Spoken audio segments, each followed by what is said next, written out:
Study IQ bank and SSC, शुरुआत से सफलता तक। Hello friends and welcome to Study IQ। Friends, मेरा नाम है सागर दुआ। स्वागत है आपका स्टडी IQ पर, है ना। तो फ्रेंड्स, जैसे कि आप सभी जानते हैं कि RRB PO क्लैरिकल की नोटिफिकेशन आ चुकी है और मैंने आपसे एक वादा किया था कि मैं अब आपको उस सीट पे बिठाऊंगा। तो फ्रेंड्स, उसके लिए मैं जी तोड़ मेहनत करने वाला हूँ। आप लोग क्या मेरे साथ हैं? क्या आप लोग मेहनत करेंगे? क्योंकि अल्टीमेटली जो सीट मिलेगी वो तो आप ही को मिलेगी, है ना भाई। मैं तो मेहनत करवा रहा हूँ, मैं तो आपकी हेल्प करूंगा कि जितनी भी मुझसे कोशिश हो पाए मैं उतनी आपके साथ खड़ा हूँ, है ना। जितना मुझसे हो पाएगा मैं उतना आपके सामने हर वैरायटी के क्वेश्चंस लेके आऊंगा, हर एक चीज आपको सिखाऊंगा, ठीक है फ्रेंड्स। तो ध्यान से देखना, IBPS RRB क्लर्क 2024 के लिए मैं कुछ आपके लिए क्वेश्चंस लेके आया हूँ।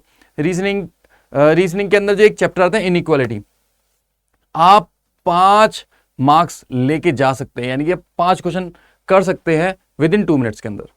फ्रेंड्स, ऐसा क्या चीज होती है इनइक्वालिटी, ये चीज आपको समझ लेनी चाहिए कि ऐसा कुछ भी नहीं है इनइक्वालिटी के अंदर। इनइक्वालिटी एक सिंपल सा टॉपिक है और इसके अंदर कुछ ऐसा होता नहीं है ज्यादा कुछ खास।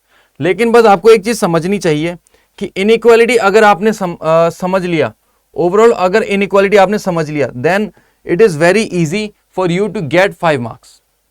बहुत इजी हो जाएगा यार, बहुत मतलब एक तरीके से नंबर मिल ही जाएंगे आपको। यस, गुड आफ्टरनून एवरीवन, सभी को नंबर मिल ही जाएंगे, है ना। तो चलिए जरा हम लोग करते हैं क्लास की शुरुआत, है ना। ध्यान से देखना 1 मिनट के लिए बस। सर, जो इनइक्वालिटी होता है, ध्यान से देखना, इनइक्वालिटी जो होता है, सबसे पहले आप इन सिंबल्स को देख लीजिए। आप इन सिंबल्स को देख लीजिए, वो सिंबल्स कौन से हैं, वो जो सिंबल्स है वो कौन से है। ये वाला सिंबल होता है ग्रेटर, ये होता है ग्रेटर इक्वल्स टू, ठीक है। ग्रेटर और स्मॉलर मैंने लिख दिया पहले, फिर ग्रेटर इक्वल्स टू और स्मॉलर इक्वल्स टू लिख दिया और लास्ट में लिख दिया इक्वल्स टू।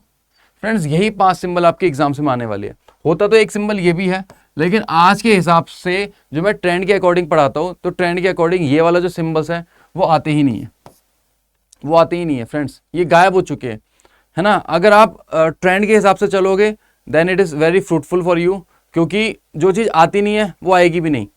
हाँ, आ सकती है, चांसेस है आ सकती है, लेकिन मुझे नहीं लगता कि प्री में आएगी, है ना। प्री में आएगी मुझे नहीं लगता कि अभी तो जो चीज़ें पूछी जाती है ना प्री में, प्री बहुत इजी सा होता है। ये मतलब RRB क्लैरिकल की बात कर रहा हूँ मैं, PO की बात नहीं कर रहा। RRB PO का पेपर लगभग मॉडरेट आता है, लेकिन क्लैरिकल का पेपर ईजी आता है, ठीक है। तो अब आपके सामने ये 2 साइंस की देखना है आपको कि इसका यूज़ क्या होता है। फ्रेंड्स, ये जैसे आपके सामने ये 2 सिम्बल्स आए, ये 2 सिम्बल्स आए आपके सामने, एक ये वाला और एक ये वाला। तो फ्रेंड्स, इसमें इसको मिलेगी आपकी फर्स्ट प्रायोरिटी। हाँ जी, first priority. Good afternoon everyone, first priority मिलेगी आपको, ठीक है।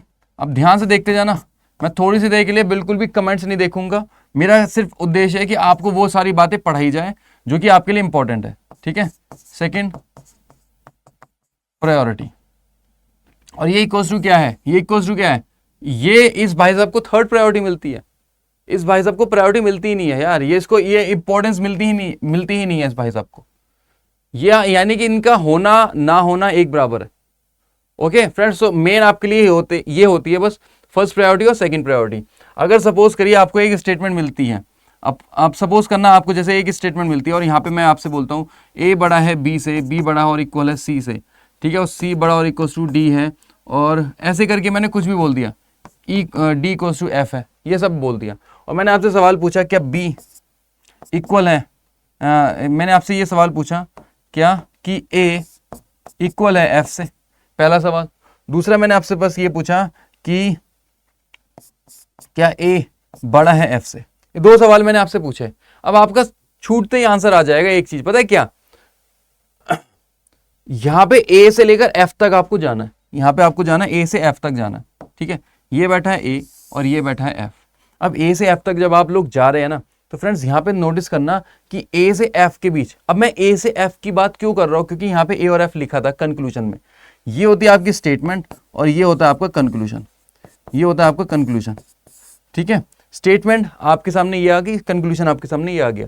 अब जो कंक्लूजन में लिखा होता है ना, वही आपको आंसर बताना है कि ये सही है या गलत है, ठीक है। अब A यहाँ पे लिखा है और F यहाँ पे लिखा है, तो A equals to F, A equals to F, उसने आपसे ये बात बोली क्या A बराबर है F से, क्या A बराबर है F से। अब आप बोलोगे सर A तो बड़ा है, क्योंकि यहाँ पे सिंगल साइन मिल गया, और सिंगल साइन को क्या मिलती है, पहली महत्वता, देख लो आप, फर्स्ट में इंपॉर्टेंस मिलती है सिंगल साइन को। अगर ए और एफ के बीच में एक भी सिंगल साइन आ गया, सिंगल साइन ये वाला होता है, अब आप बोलोगे सर ये भी तो सिंगल साइन है, लेकिन इसको इंपॉर्टेंस नहीं मिलती, सिर्फ ये वाले दो सिंगल साइन को इंपॉर्टेंस मिलती है, ठीक है।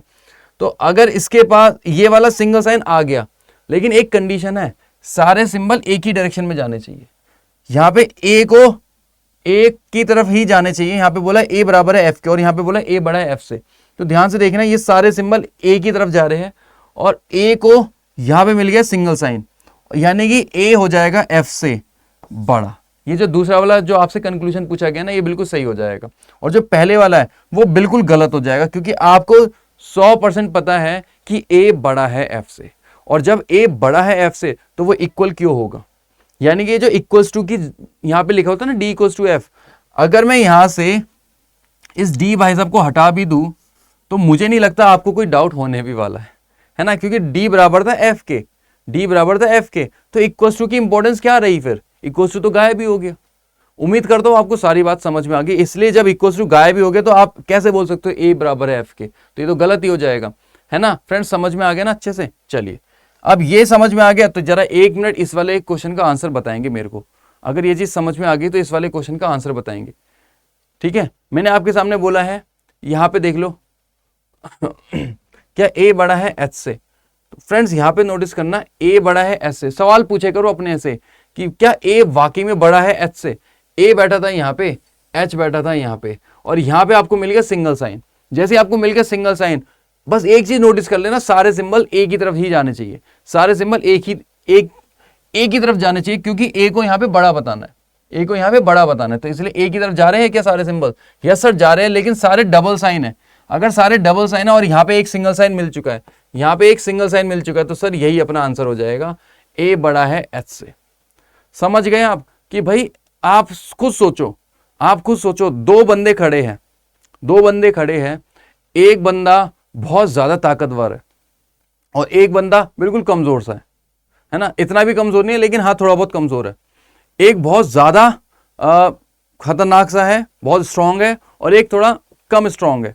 तो फ्रेंड्स आप सबसे ज्यादा जो घबराएंगे और जो सबसे ज्यादा इंपॉर्टेंस देंगे वो किसको देंगे, जो ताकतवर है, जो ताकतवर उसी को तो इंपॉर्टेंस देंगे, यस और नो, ऑनेस्टली बताना भाई, है ना, यही तो होएगा। या फिर जो मीडियम वाला है, अरे सर आइए आइए आइए आइए सर बैठिए बैठिए प्लीज, या फिर जो तगड़ा है उसको प्रभु प्लीज बैठिए, प्रभु आइए आइए, ऐसी तो बोलने वाले हो ना। तो भाई अगर आपको वो बड़ा वाला बंदा मिल गया जिसके पास सबसे ज्यादा पावर है, तो वही आपका आंसर है भाई, वही आपका आंसर है, बस ये बात ध्यान रख लेना, ठीक है। अब यहाँ पे आपसे पूछा गया है, देखो अब यहाँ पे आपने साइन को देखा कि ए बड़ा, ए को बड़ा बताया जा रहा है, ए बड़ा और इक्वल एच से।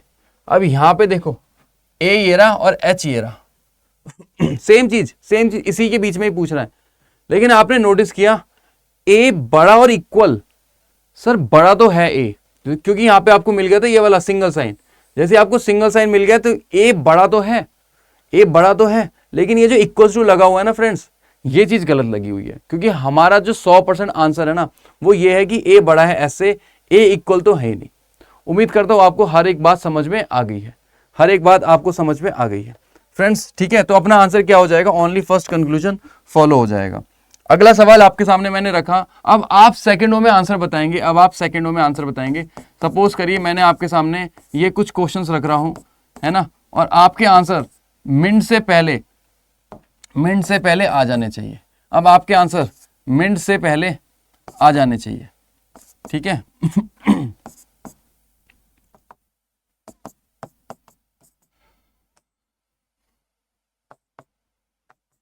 ठीक है। और यहाँ पे मैंने एक इक्वेशन तो ये वाली रखी, ठीक है, ये एक स्टेटमेंट रख दिया और एक ये वाली स्टेटमेंट रख दी, ठीक है। और यहाँ पे बस मैंने आपसे एक छोटे छोटे से कंक्लूजन पूछे, और आपसे मैंने पूछा पहला कंक्लूजन, क्या बी बड़ा और इक्वल है, क्या बी बड़ा और इक्वल है ना, क्या बी बड़ा और इक्वल है ई से, पहला सवाल। दूसरा मैंने आपसे पूछा क्या बी बड़ा है ई से, ये अगला सवाल, ठीक है। अब इस वाले में मैंने आपसे सवाल जवाब पूछने स्टार्ट करे, ठीक है। यहाँ पे मैंने बोला क्या ई क्या E इक्वल है H से, और दूसरा मैंने आपसे पूछा क्या B बड़ा और इक्वल है H से। ये दो सवाल मैंने आपसे पूछे, ठीक है, इस वाले में दो सवाल और इस वाले में दो सवाल। अब मुझे नहीं लगता आपका आंसर आपको देर लगेगी आंसर बताने में, मुझे नहीं लगता आपको देर लगने वाली है। रीजन देखते जाना क्यों ऐसा क्यों हो रहा है, बहुत अच्छे से देखना भाई, बहुत अच्छे से देखना। यहां पे आपको बहुत सारे सिंबल्स मिले, उसने सवाल आपसे पूछा क्या B बड़ा है और इक्वल है E से, ये बैठा B, ये बैठा E। फ्रेंड्स यहां पे आपको मिल चुका है सिंगल साइन। देखो हमें B को क्या बताना है, बड़ा और इक्वल, लेकिन यहां पे जब आप B से E तक जा रहे थे ना, तो आपको यहां पे मिल चुका है सिंगल साइन। जैसे ही आपको सिंगल साइन मिला ना, तो ये वाला आंसर आपका हो जाएगा सही और ये वाला आंसर आपका हो जाएगा गलत, क्योंकि इक्वल टू तो वो हो ही नहीं सकता, क्योंकि हमारा जो परफेक्ट आंसर है वो ये है सिंगल साइन। फ्रेंड्स उम्मीद करता हूं ये बात आपको समझ में आ गई। अगर ये बात समझ में आ गई तो आपको नंबर मिल गया है। अगला सवाल आपसे पूछा गया क्या E बराबर है H के। ये देखो E ये बैठा, E ये बैठा और H ये बैठा, ठीक है। अब E और H के बीच में जब आप देख रहे हो तो आपको मिल गया इक्वल्स टू। अब आपको लगेगा सर सिंगल साइन ही तो है ये, अरे नहीं यार ये तो गया, इसके पास तो पावर ही नहीं है यार, ये तो गया। अब इक्वल्स टू जब आपका चला ही गया, जब आपका इक्वल्स टू चला ही गया तो फिर इक्वल्स टू वाला आंसर तो बनने से रहा, इक्वल्स टू वाला आंसर तो बनने से रहा। लेकिन अब आपका आंसर ये वाला पता है क्या बनेगा, ये कांसे में जाएगा। ये किस में जाएगा, कांसे में जाएगा। बहुत सारे लोग इसको ये बोलेंगे सर ये तो गलत है, आप भी बोलना चाहो बोल दो, लेकिन वैसे एक्चुअली में पता है ये क्या बोला जाता है, ये एक्चुअली में बोला जाता है कांड से। एक्चुअली में जो अपना आंसर बनता है वो कांड से बनता है, ध्यान से सुन लेना यार, ठीक है। वो एक्चुअली में कांड से बनता है।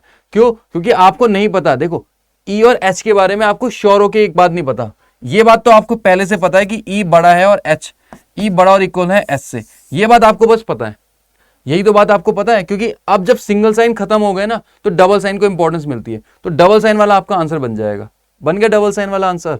तो उस हिसाब से E बड़ा और इक्वल टू H ये बोला गया, E बड़ा और इक्वल टू H, ठीक है फ्रेंड्स। तो यहाँ पे E इक्वल है H से। आपसे पूछा गया क्या E बराबर है H से। अब आप कहोगे सर E बराबर है H से, यहाँ पे बराबर तो दिखाई दे रहा है, तो सर E इक्वल हो जाएगा। नहीं मेरे फ्रेंड्स, सिर्फ अकेला इक्वल टू थोड़ी ना बोल देगा कि E बराबर ही हो गया H से, है ना। तो E बड़ा भी तो हो सकता है, E बड़ा भी तो हो सकता है। तो इसलिए फ्रेंड्स जो हो सकता है ना, इसलिए मैंने लगाया था कांड से। उम्मीद करता हूं आपको ये बात समझ में आ गई कि मैंने कांड से क्यों लगाया, ठीक है। बोलने को आप गलत बोल सकते हो, ऐसी कोई बड़ी वाली बात नहीं है, लेकिन जो फैक्ट बात है वो चीज मैंने आपको सामने रख दी। तो ठीक है, मैं जो आपको सिखाऊंगा वो तो बिल्कुल एग्जैक्ट बातें सिखाऊंगा, ठीक है, मैं गलत बातें नहीं बताऊंगा आपको। क्या B बड़ा और इक्वल टू H है। अब यहाँ पे देखो ये पूछा गया क्या ये B है बड़ा और इक्वल टू H। अब आपको जब सिंगल साइन एक भी नहीं मिला, आपको डबल साइन मिले, तो आपको परफेक्ट आंसर क्या बनेगा भाई, डबल साइन वाला ही तो बनेगा। अब आप खुद सोचो, मैंने अभी आपको एक एग्जांपल दिया था जहां पे एक बड़ा स्ट्रांग आदमी है ना और एक थोड़ा सा हल्का आदमी दोनों आए हैं, तो आप सबसे ज्यादा रिस्पेक्ट करेंगे जो सबसे बड़ा आदमी है, स्ट्रांग है, बहुत ताकतवर आदमी है, और जो थोड़ा सा लाइट वेट है, मतलब जो हल्का सा आदमी है। अगर सिर्फ वही बंदा आया है, अब ताकतवर वाला बंदा आया ही नहीं, अब सिर्फ हल्का वाला आदमी आया है, तो फिर तो आप उसी की रिस्पेक्ट करें। आइए सर बैठिए प्लीज, समझ में आ गया। तो जब इस जगह पे वो ताकतवर इंसान आया ही नहीं, सिर्फ वो वाला इंसान आया जो एक मॉडरेट लेवल का है, तो आप तो फिर उसी की रिस्पेक्ट करेंगे, वही तो अपना आंसर बनने वाला है। फिर यही तो बनेगा। अब यही बनेगा तो यही तो पूछा है, जब यही पूछा तो यही तो आंसर बनने वाला है कि यार यस ये वाला सही है, ओनली सेकंड फॉलोज। उम्मीद करता हूं आपको ये बातें सारी समझ में आ गई है, ठीक है। और ऐसे ही आपसे एग्जामिनर पूछता है सवाल, ऐसे ही आपसे एग्जामिनर पूछता है सवाल, और आप एक के बाद एक, एक के बाद एक, एक के बाद एक सारे क्वेश्चनों को उड़ाते चले जाते हो, उड़ाते चले जाते हो, उड़ाते चले जाते हो, ठीक है फ्रेंड्स। अब ध्यान से देख लेना, अगर आपसे ये वाली बात पूछ ले, अगर आपसे ये वाली बातें पूछ ले और यहां पे आपके सामने कंक्लूजन आ जाए, यहां पे आपके सामने कंक्लूजन आ जाए, ठीक है,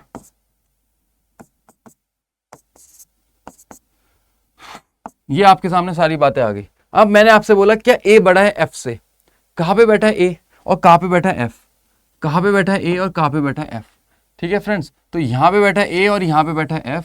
A और F के बारे में बोला गया क्या A बड़ा है F से। यहां पे कुछ सिंबल्स, ये वाला सिंबल इधर जा रहा है, ये सिंबल इधर जा रहा है, इसकी तो कोई इंपॉर्टेंस ही नहीं है, तो खत्म है। और ये सिंबल इधर जा रहा है, ये सिंबल इधर जा रहा है, तो फ्रेंड्स कुछ सिंबल इधर कुछ सिंबल उधर जा रहे हैं। तो अब आप श्योर हो के आंसर बता पाएंगे ये वाला। आप कहेंगे सर हम तो श्योर होके नहीं बता सकते, कुछ लोग इसको गलत बोलेंगे, कुछ लोग, सिंपल सी बात है, कुछ लोग इसको गलत बोलेंगे, कि सर ये तो गलत है। अरे भाई मेरे गलत नहीं है, ये गलत नहीं है, बस आपको इतना पता है कि ऐसा भी हो सकता है कि ए बड़ा हो एफ से, और ऐसा भी हो सकता है कि एफ बड़ा हो ए से। तो कंफ्यूजन है, कंफ्यूजन है तो भाई आपको ये लिखना पड़ेगा कांट से। उम्मीद करता हूं आपको ये बात समझ में आ गई है। ठीक है, बी बड़ा और इक्वल्स टू ई। अब कहाँ पे बी बैठा है और कहाँ पे ई बैठा है, मेरे हिसाब से आपको ये बात भी समझ में आ गई है। ये बैठा है बी और ये बैठा है ई। जैसे आपने बी और ई के बीच में देखा तो एक सिंबल बी की तरफ जा रहा है और एक सिंबल ई की तरफ जा रहा है। तो बी और ई के बारे में आप क्या बोल पाएंगे? अब आप श्योर होके बता सकते हैं कि बी बड़ा है और इक्वल है ई से? नहीं बता पाएंगे ना, श्योर होके नहीं बता पाएंगे। और जब तक आप श्योर नहीं है तो आप क्या बोलेंगे? Can't say. दोनों में आ गया कांट से। दिमाग में क्या चलना चाहिए? आइदर और चलना चाहिए, क्योंकि ये आप बैंकिंग का पेपर देने जा रहे हैं और बैंकिंग में एक आइदर और करके ऑप्शन आता है। लेकिन आइदर और जो ऑप्शन बनता है ना, उसका पहला रूल ये होता है कि ऑब्जेक्ट जो कंक्लूजन्स के है ना वो सेम होने चाहिए। फ्रेंड्स क्या वो सेम है? क्या वो सेम है? जब वो सेम ही नहीं है, जब वो सेम ही नहीं है ना, तो अपना आंसर क्या बन जाएगा? अपना आंसर क्या बन जाएगा फिर? सर ये बन जाएगा नाइदर नॉर। जब वो सेम ही नहीं है यानी कि आइदर और की कंडीशन ही खत्म हो गई, तो फिर अपना आंसर क्या बनेगा? नाइदर नॉर बनेगा। उम्मीद करता हूँ सारी बात समझ में हर एक स्टूडेंट को आ गई है। ठीक है फ्रेंड्स, तो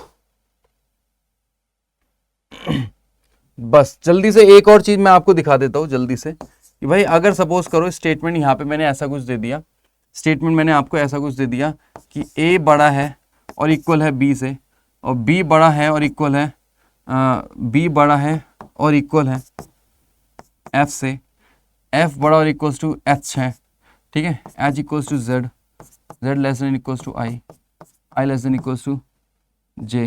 ठीक है, इतनी बातें मैंने आपको दे दी। और आपसे यहाँ पे मैंने बस ये पूछा कि h छोटा और इक्वल है j से, और दूसरा मैंने आपसे पूछा क्या a बड़ा और इक्वल है z से। ये दो सवाल मैंने आपसे पूछे, दो सवाल मैंने आपसे पूछे। अब आपने नोटिस किया कि h और j के बारे में पूछ रहा है, लेकिन यहाँ पे वो आपसे बात पूछना चाह रहा है कि क्या j बड़ा है और इक्वल है h से। यही तो पूछना चाह रहा है, ये तो नहीं पूछ रहा है कि h छोटा है और इक्वल है j से। अगर आप ऐसे पढ़ेंगे तो आपको दिक्कत आएगी। आपको हमेशा उस बड़े वाले बंदे को रिस्पेक्ट देनी है। बड़ा बंदा कौन है इसमें? जे है ना, क्योंकि जे की तरफ फेस जा रहा है ये। तो जे बड़ा है और इक्वल है एच से। ये बैठा जे, देखो फ्रेंड्स, ये बैठा है जे और ये बैठा है एच। अब क्या जे बड़ा है और इक्वल है एच से? हाँ जी, मेरे हिसाब से आपको समझ में आ गया है, मेरे हिसाब से आपको समझ में आ गया है। क्योंकि यार ये चीज तो हटी जाएगी, ये चीज तो हटी जाएगी, तो सिर्फ इतना सा हिस्सा रह जाएगा।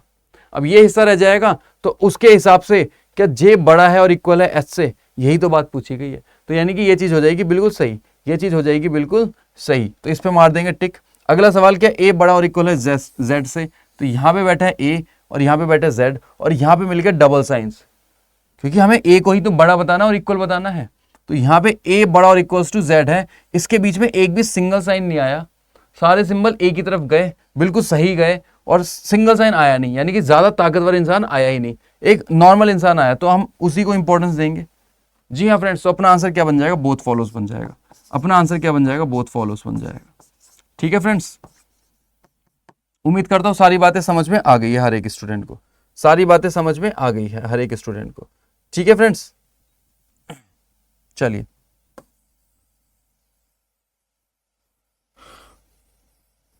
फ्रेंड्स, एक बात और बताना चाहूंगा मैं आपको जल्द से जल्द। इतनी बातें सभी को समझ में आ गई है अगर, तो मैं आपको एक बात और बताना चाहूंगा। वो क्या है? एक आइदर और का ऑप्शन होता है। अब आइदर और क्या होता है फ्रेंड्स, उसको और जरा जल्दी से समझ लेते हैं कि अगर आपने आइदर और समझ लिया तो मैं बता रहा हूं भाई, आपके 5 नंबर पक्के हैं, और 2 मिनट में आप इन क्वेश्चनों को फोड़ दोगे, क्योंकि आप देखोगे और देखते उड़ा दोगे, देखोगे और उड़ा दोगे। आपको पेन चलाने की भी जरूरत नहीं है, देखते उड़ा दोगे आप इन क्वेश्चनों को। बस एक आइदर और का कॉन्सेप्ट समझ लो जल्दी से जल्दी। आइदर और क्या होता है? ठीक है, आइदर और को क्या क्या बोला जाता है? ठीक है फ्रेंड्स, आइदर और, फ्रेंड्स इस चीज को ध्यान से देख लेना सभी लोग। आइदर और को कैसे देखा जाता है? सपोज करो मैंने आपके सामने एक स्टेटमेंट रखी, सपोज करो मैंने आपके सामने एक स्टेटमेंट रखी, और स्टेटमेंट में मैंने बस ये दिया है कि ए बड़ा और इक्वल्स टू बी, बी बड़ा और इक्वल्स टू सी, जी लिख दिया, जी बड़ा और इक्वल्स टू जेड, जेड बड़ा और इक्वल्स टू एफ। ये चीज मैंने लिख दी, और आपसे कंक्लूजन पूछा, और आपसे कंक्लूजन पूछा। ठीक है, और एक चीज और लिख दी फ्रेंड्स, जिससे कि आप लोग कंफ्यूज, मैं चाहता हूं कि आप कंफ्यूज अभी हो जाए, क्योंकि जो सीखना है वो आप अभी सीख ले। ध्यान से देखना, मैंने आपसे बस ये पूछा क्या बी बड़ा है, क्या बी बड़ा है एच से, और फिर दूसरा मैंने आपसे पूछा क्या एच क्या h इक्वल है h को, नहीं। फिर मैंने आपसे दूसरा पूछा क्या f इक्वल है b से। ये दो सवाल मैंने आपसे पूछे, ठीक है, ये वाला पूछा है मैंने आपसे। अब आप नोटिस करेंगे कि अब b बड़ा है h से। फ्रेंड्स यहाँ पे b बैठा है, यहाँ पे h बैठा है। जैसे ही आपने नोटिस किया तो सारे सिंबल b की तरफ जा रहे हैं, सारे सिंबल b की तरफ जा रहे हैं। भाई यहाँ पे तो इक्वल्स टू लिखा है, और ये मीडिएटर जो बीच वाला बंदा था ना, जो ज्यादा ताकतवर भी नहीं है, जो बीच वाला बंदा है ना, मॉडरेट टाइप का जो बंदा है, वो आ रखा है ना यहाँ पे। तो वही बनेगा अपना आंसर। यानी कि आप जैसे नोटिस करेंगे तो आपका आंसर ये वाला बनने वाला है। भाई यही तो बनेगा, b बड़ा और इक्वल्स टू h। अब यहाँ पे आपसे वो पूछ रहा है क्या b बड़ा है h से, क्या b बड़ा है h से, और यहाँ पे आपको दिखाई दे रहा है कि आपका आंसर बनना चाहिए था ये वाला। तो अब आपके दिमाग में एक बात आएगी कि यार यस b बड़ा तो है, b कंफर्म बड़ा तो है, लेकिन इक्वल भी तो हो सकता है। हर बार बड़ा ही थोड़ी ना रहेगा, क्योंकि यहाँ पे बड़ा और इक्वल दोनों आए हैं, तो यहाँ पे सिर्फ बड़ा ही थोड़ी ना रहेगा, इक्वल भी तो हो सकता है। तो इसलिए डाउट है आपको, आप श्योर हो के आंसर नहीं बता पाएंगे। उम्मीद करता हूं इतनी बात तो समझ में आ गई है।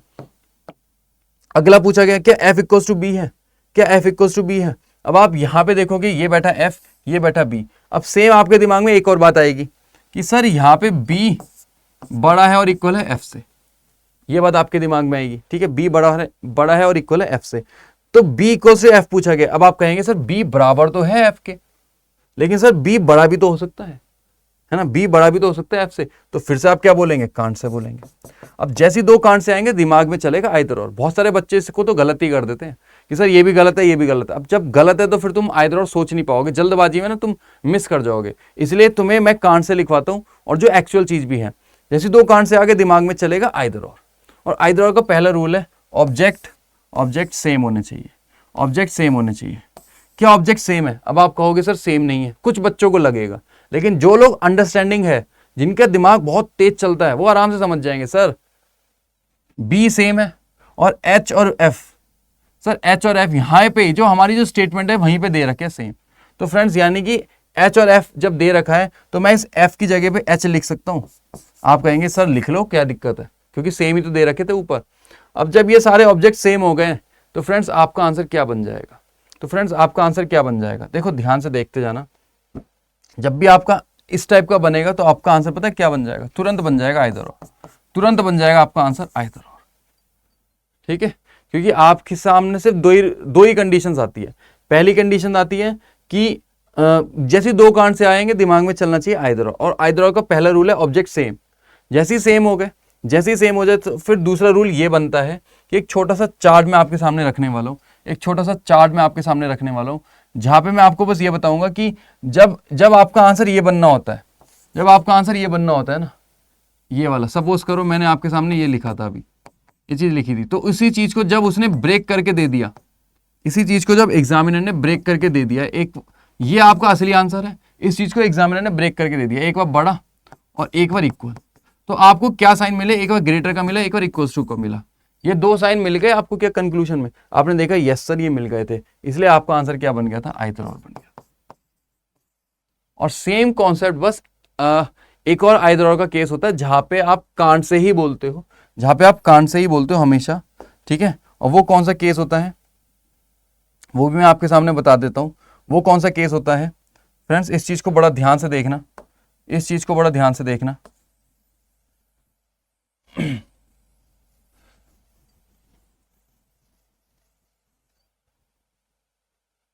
ठीक है फ्रेंड्स, चलो ये तो हटी नहीं है ना, बहुत बढ़िया हुआ। चलो फिर हम क्या करते हैं, ये ब्लैक स्क्रीन हट रही है ना, तो ऐसा करते हैं हम इसको आराम से ही मिटा लेते हैं, कोई दिक्कत नहीं है, हमें जल्दबाजी नहीं है, हम आराम से हटा लेते हैं इसको।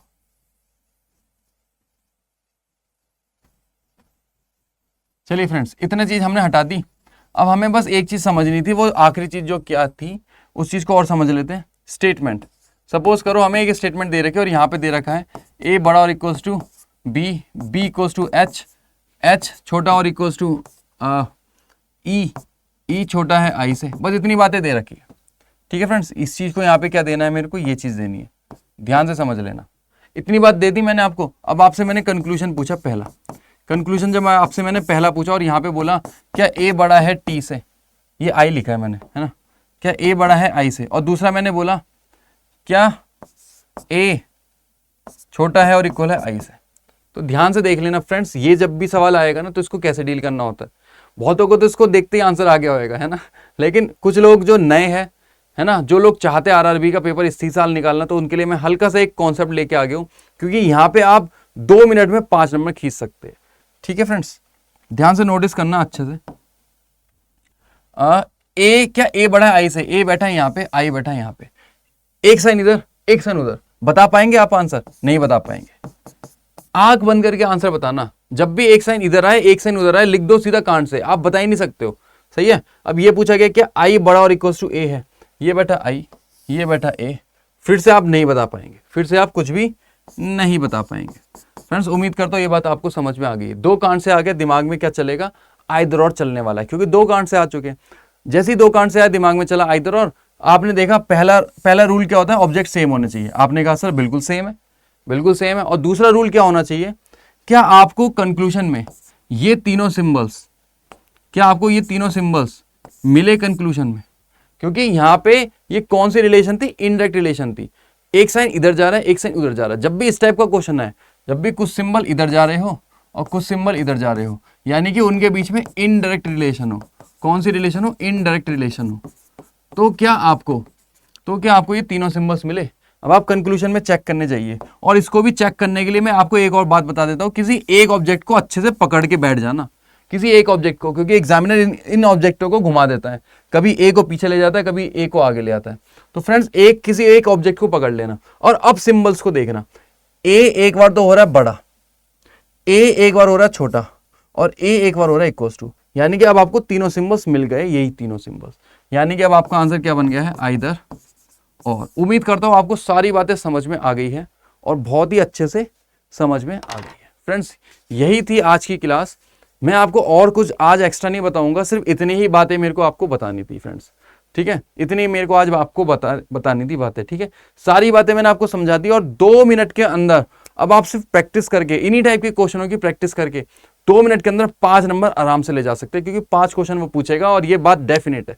ठीक है फ्रेंड्स, चलिए फिर आगे बढ़ते हैं। और ये हमारा एक IBPS RRB PO क्लैरिकल का P2I बैच चल रहा है, जहाँ पे फर्स्ट 100 बच्चों के लिए, फर्स्ट 100 बच्चों के लिए यहाँ पे एक कूपन लगवाया गया है, जिसमें आपको ये जो प्राइस है वो सिर्फ और सिर्फ 1300 रुपये कर दिया गया है। आपको बस ये कूपन लगाना है सागर लाइव।